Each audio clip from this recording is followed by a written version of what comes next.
hermanas y hermanos concentrados en este lugar histórico, tengo información.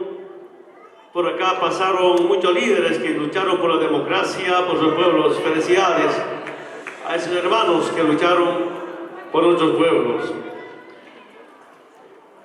Nuevamente sorprendido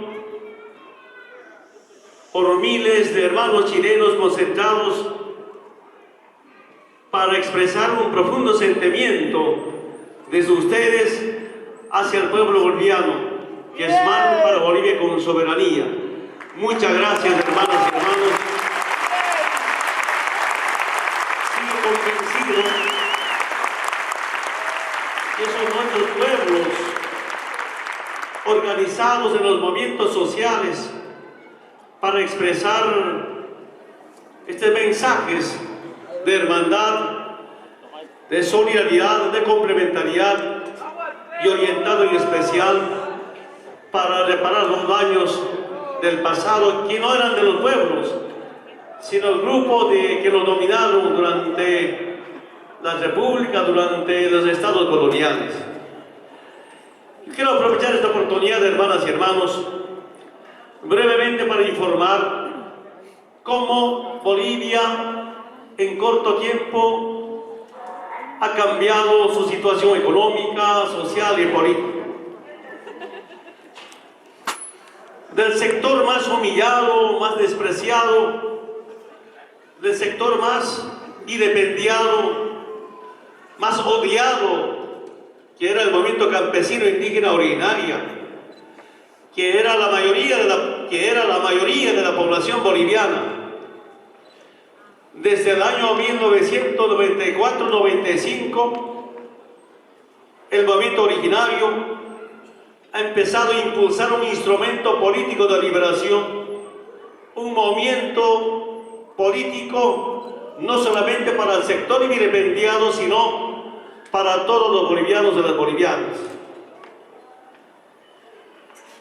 Con dificultades, con errores, pero convencidos que el pueblo organizado podía recuperar no solamente la dignidad de soberanía, sino también sus recursos naturales.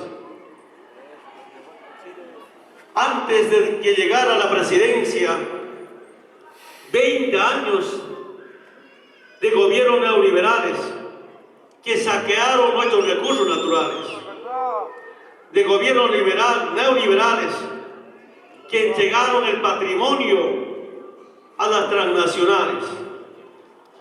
Ese hecho, hermanas y hermanos, nos hizo despertar. ¿Por qué tanto robo? ¿Por qué tanto saqueo? Porque nos dominaron políticamente para robarnos económicamente. Ustedes saben de dónde vengo. Ustedes saben cómo, especialmente el movimiento campesino indígena originaria, ha pasado de la lucha sindical, de la lucha comunal, a una lucha electoral. Y nos hemos preguntado, como movimientos sociales, por qué nosotros mismos nos gobernemos para recuperar nuestros recursos naturales. Aquí quiero decirles con mucha sinceridad, una vez identificando a los enemigos internos y externos, a los enemigos internos que eran proimperialistas, procapitalistas, la clase política, conocido como una clase política delincuencial, porque la clase política en Bolivia se conocía como farsante, como maleante, como delincuente. Costaba entender y costaba entrar a esa arena política. Sin embargo, no hay otro camino: hacer una revolución con el voto y no con la bala, con la conciencia del pueblo boliviano y no con la plata. Eso es lo que hicimos desde el movimiento campesino y las fuerzas sociales de Bolivia.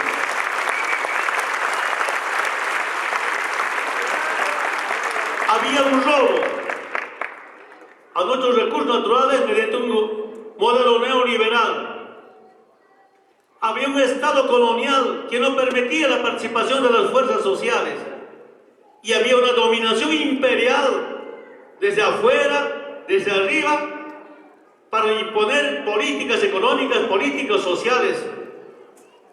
Entonces, después de darnos cuenta que nos estaban robando nuestros recursos naturales, dijimos primero nacionalizar los hidrocarburos, los recursos naturales. Después de ganar las elecciones del 2005, gracias a la conciencia del pueblo boliviano, el 1 de mayo del 2006, como justo homenaje a los trabajadores, obreros, originarios, profesionales, patriotas, hemos decidido nacionalizar los hidrocarburos. Antes, ¿cómo era? Para la información, hermanas y hermanos, antes, cuando los dirigentes sindicales planteábamos a los gobiernos neoliberales nacionalizar, la respuesta era: si nacionalizamos no habrá empresas, por tanto no va a haber inversión. Cuando preguntamos a los gobiernos de turno por qué el gas, el petróleo no es de los bolivianos, la respuesta que nos hacían es: cuando está bajo la tierra es de los bolivianos, cuando sale de la tierra ya es de las transnacionales. Y inventaron un término llamado en boca de pozo. En los contratos inconstitucionales, que decía: el titular adquiere el derecho de expropiar en boca de pozo. Claro, cuando estaba bajo la tierra seguían diciendo que eran de los bolivianos, ya sale de la tierra, eran de las transnacionales. Eran, por tanto, las transnacionales dueños de nuestros recursos naturales, eran como patrones de todos los ingresos. 82% para las empresas y 18% para los bolivianos.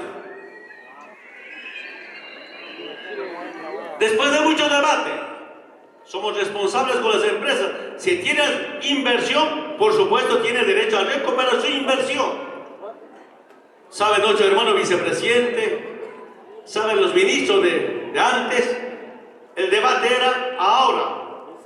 Si han invertido, ¿con cuánto pueden recuperar su inversión y con cuánto por ciento pueden tener utilidades? Daba debate largo. Pero el deseo que tenía es: ahora, ¿por qué ellos se quedan con 18%, nosotros con 82%? Especialmente con los magnates. Además de eso, se confirma esto: nosotros somos dueños dentro y fuera de la tierra, del gas y del petróleo. Pero no solamente eso, hermanas y hermanos. Hace momento, esta mañana, estaba explicando a algunos compañeros de algunos pozos del gas. Los bolivianos por ahora nos quedamos con 85% y 15% para las empresas. Escúcheme bien, de los 15%, 8% es como las utilidades. El 7%, si esa empresa ha invertido, el 7% es pagar lo que la inversión. El día que paguemos la inversión con el 7%, Bolivia se quedará con 92% y la empresa con 8%. Ahora las empresas prestan servicios. Hermanas y hermanos, solo quiero decir de nuestra experiencia qué tan importante había sido que los recursos naturales sean de los bolivianos, qué tan importante había sido que los recursos naturales no renovables sean del pueblo y no en manos de las transnacionales, y que ellos no se deben las utilidades. Este hecho nos ha librado económicamente. Solo comentarles: durante todo el tiempo neoliberal, el gabinete económico, el equipo económico de los gobiernos, prestarse plata para pagar sueldos, especialmente para aguinaldos. Después de políticas de austeridad, después de trabajar bastante, Desde el primer momento, del primer año de mi gobierno, de nuestro gobierno en Bolivia, después que el primer año hemos nacionalizado el gobierno nacional, y en los 8 años no tuvimos déficit fiscal, ni siquiera nos hemos prestado plata para pagar sueldos de aguinaldos. Y el año pasado ya hemos empezado a pagar más bien doble aguinaldo a nuestros trabajadores en Bolivia. Ya les se prestaba plata para pagar aguinaldos. Saludamos, respetamos el PIB del pueblo chileno, PIB per cápita, respetamos. Cuando llegamos al gobierno, PIB per cápita eran 800, 900 dólares. Ahora, PIB per cápita son más de 3.000 dólares. Como en corto tiempo hemos crecido, eso no había antes. La renta petrolera era apenas 300 millones de dólares en 2005, antes que sea presidente. De lo que generaba como 1.000 millones de dólares, solo quedaba como 300 millones de dólares, regalías, impuestos y otros ingresos. El año pasado, quiero decirles, con mucha satisfacción, la renta petrolera ha llegado a 5.500 millones de dólares. Este año está estimado pasar más de 6.000 millones de dólares. Cuando nos decían los gobiernos de turno, si se nacionaliza, no va a haber inversión en tema de hidrocarburos.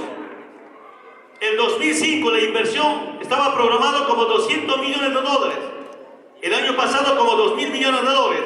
Ahora con otra plata está programada inversión como más de 3.000 millones de dólares. En vano nos dijeron, si se nacionaliza, no va a haber inversión pública. Ahora nosotros invertimos para seguir mejorando la producción de hidrocarburos, especialmente del gas. Falsamente nos hicieron creer